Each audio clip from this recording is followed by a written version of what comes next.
इस इलाके का एक और हेजमॉन पैदा हो जाएगा इसराइल। और अमेरिका को भी थोड़ी सोच लगानी चाहिए, इतना बड़ा मुल्क है, उसको उन्होंने इस छोटे से मुल्क ने आगे लगाया हुआ है। अमेरिका समझता है कि इसराइल की तौर की वजह से मैं मिडल ईस्ट पे मेरी अमलदारी है, पर वो उनकी भूल है। देखिए चंद महीने पहले, बल्कि चंद साल पहले भी अमेरिका ये कहता था कि जी आपके जो मिसाइल हैं उनकी रेंज अमेरिका तक पहुंच रही है, आप इसको कम करें। याद है, आपने सुना? बिल्कुल, वो पाबंदियां लगाई थी जी, ये पाकिस्तान की ये उनको भी पता था, हमें भी पता था कि ना पाकिस्तानी मिसाइल अमेरिका जा रहे हैं, ना हमारा कोई इरादा है। लेकिन कहीं और जा सकते हैं, लेकिन कहीं और शायद जा सकते होंगे, जो उनको खौफ पैदा हुआ। लेकिन पाकिस्तान ने बार बार कह रखा है हमारी जो न्यूक्लियर ताकत है, हमारी मिसाइल की ताकत है, ये पाकिस्तान के खिलाफ जारहियत जो मशरिक से होनी है उसको रोकने के लिए ये दिफाई है।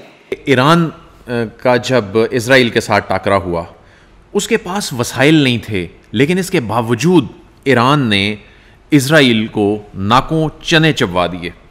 और जब भारत के साथ हमारा टाकरा हुआ तो इजराइल उसको सपोर्ट कर रहा था, हमने भारत और इजराइल दोनों को उसमें शिकस्त दी, ये जो मार्का हक हुआ।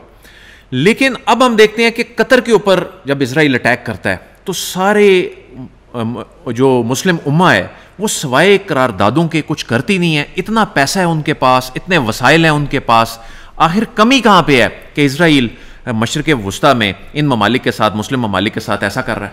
दोनों बातों पर जवाब देता हूँ। ईरान इसराइल के दरमियान जो 12 रोज़ा जंग हुई, मैं ईरान में रहा हूँ 5.5 साल। सही। उनकी ज़बान बोलता हूँ, बड़ी खूबसूरत ज़बान है, बड़ा मज़ा आया वहाँ पे रहने का। वो उनके अंदर भी कौमियत परस्ती बहुत है।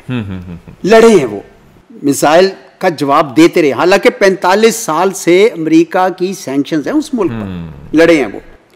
लेकिन नेचुरली वो उस तरह का नहीं कर सके हैं क्योंकि इसराइल के साथ अमेरिका मुकम्मल तौर पर जुड़ा हुआ है। लेकिन इसके बावजूद इसराइल को डेंट तो डाला नहीं, डाला, लेकिन अमेरिका जुड़ा हुआ है मुकम्मल तौर पर। इस वजह से अब आ गया जी कतर वाला जो सिलसिला था। देखिए इसराइल शह पकड़ गया, इसराइल ने गजा के ऊपर वो जुल्म ढाया है जो मैं समझता हूँ कि वो जो दावा करते हैं कि जर्मनी, नाजी जर्मनी ने हमारे साथ हॉलोकॉस्ट किया था, ये उससे भी ऊपर बढ़ गए। ये चंगेज़ खान, हलाकू खान की यादें जो है ना वो पीछे रह गई हैं। जिस तरह का ये जुल्म कर रहे हैं उनके ऊपर, ये उसका हर यानी बंदे का जो दिल और आंसू उसकी आंखों से निकलते हैं कि ये क्या हो रहा है। और ऐसे में तमाम अरब और मुसलमान दुनिया जो है, हमारा ख्याल था कुछ करेगी, लेकिन कुछ किया नहीं है। बड़ी अफसोस की बात है, मुझे अफसोस और दुख हुआ। पाकिस्तान ने तो साथ दिया, इखलाकी लिहाज से, सियासी लिहाज से पाकिस्तान जंग लड़ रहा है। हमने अक़वाम मुत्तहिदा की सिक्योरिटी काउंसिल में इस तरह हम बोले हैं, लेकिन इस दफ़ा हुआ वो कोई जो मेरा ख्याल था कि भाई जिन्होंने सफारत खाने किए हुए हैं कायम वो ख़त्म कर लेंगे। मेरा ख्याल था कि जो तजारत कर रहे हैं तजारत कर ख़त्म कर लेंगे, जिनके एयर कॉन्टैक्ट्स हैं वो एयरलाइंस के कॉन्टैक्ट्स कुछ तो करेंगे कि पैगाम जाए, लेकिन खाली मजम्मतों से चलेगा नहीं काम। इजाज़ साहब, ये कैसे मुसलमान मुल्क हैं, इन्होंने अभी तक सफारती रवाबत भी इसराइल के साथ रखे हैं, इसराइल इनको आके मारता भी है, ये आगे से बोलते तक नहीं है। पाकिस्तान सबसे ज़्यादा शोर मचा रहा है, पाकिस्तान सबसे ज़्यादा उनके साथ इजहार यकजहती कर रहा है, लेकिन ये खुद अरबों खरबों डॉलर्स के वसाइल रख कर ये सिर्फ बैठे हैं। इन्होंने बड़ी बड़ी फोर्सेज को अपने मुल्कों में बिठाया हुआ है, वो फोर्सेज भी इनको बचाती नहीं है। इनका देखिए कतर का के पता नहीं 14-15 बिलियन डॉलर का खर्च डिफेंस बजट है, सारी गल्फ रियासतें बना दें तो मैंने तो कैलकुलेट नहीं किया, मैंने सुना कि इस जगह से कि 120 बिलियन डॉलर्स है। लेकिन सर बंदे चाहिए, एक लोग चाहिए आहनी विल रखने वाले कि जाके लड़े। हमें पहले तो इनका ये ख्याल था कि शायद इसराइल और ईरान आपस में एक दूसरे को कमज़ोर कर रहे हैं, लेकिन जब उन्होंने देखा कि नेतन्याहू साहब एक ऐसा नक्शा हाथ में लिए फिरते हैं, जेब में फिरते हैं, जिसमें ये सारे अरब ममालिक का कुछ ना कुछ हिस्सा उसमें शामिल है, तब खौफ आया उनको। लेकिन इन्होंने कुछ किया नहीं। अभी भी ये उम्मीद लगाए बैठे कि शायद अमेरिका रोके, लेकिन अमेरिका तो इसराइल के साथ जुड़ा हुआ है, वो कैसे रोकेगा? तो इनके लिए बड़ी मुश्किल है। पाकिस्तान का क्या किरदार है? पाकिस्तान ने पहले दिन से, कायदे आज़म ने कहा था यहाँ एक ही रियासत होगी, वो फ़लस्तीन की रियासत होगी। पाकिस्तान उस पर डटा हुआ है। 2 रियासती हल भी हमने इसलिए माना कि चले ठीक है अगर इस पर इत्तेफाक हो जाता है, लेकिन जो इसराइल का जो रवैया है उस पर हमने, पाकिस्तान ने हमेशा फ़लस्तीनियों का साथ दिया है। तो इखलाकी लिहाज से, सियासी लिहाज से, लेकिन ये हमारी जंग नहीं है। जिनकी जंग है वो पहले लड़ें, पाकिस्तान मदद करेगा। लेकिन पाकिस्तान इसलिए क्योंकि पाकिस्तान की अपनी जंग जारी है। ऑपरेशन सिंदूर पॉज पे है, वो किसी वक्त भी जारी हो सकता है।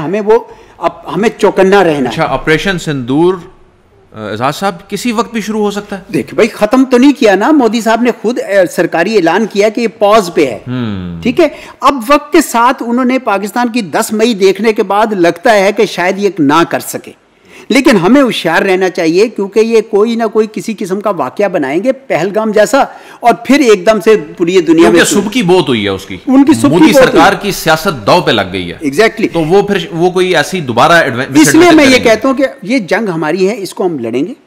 वो जंग अरबों की है, उनको लड़नी चाहिए। मैं समझता हूँ पाकिस्तान उनके साथ है, मदद करेगा। पाकिस्तान सियासी तौर पर, इखलाकी लिहाज से मदद करेगा और करते रहना चाहिए। लेकिन मेरे ख्याल में कोई मैसेज जाना चाहिए था, और अभी भी वक्त है, अभी भी कोई मैसेज भेज दें किसी किस्म का इसराइल को कि भाई ये अब अब्राहम अकॉर्ड वाला सिलसिला नहीं चलेगा। आप पहले अपने ये जो फ़लस्तीन के अंदर देखिए, वो वेस्ट बैंक को भी ख़त्म करना चाहते हैं, उस पर भी कब्ज़ा करना चाहते हैं, वो गाज़ा को भी लोगों को मार देना चाहते हैं या भगा देना चाहते हैं।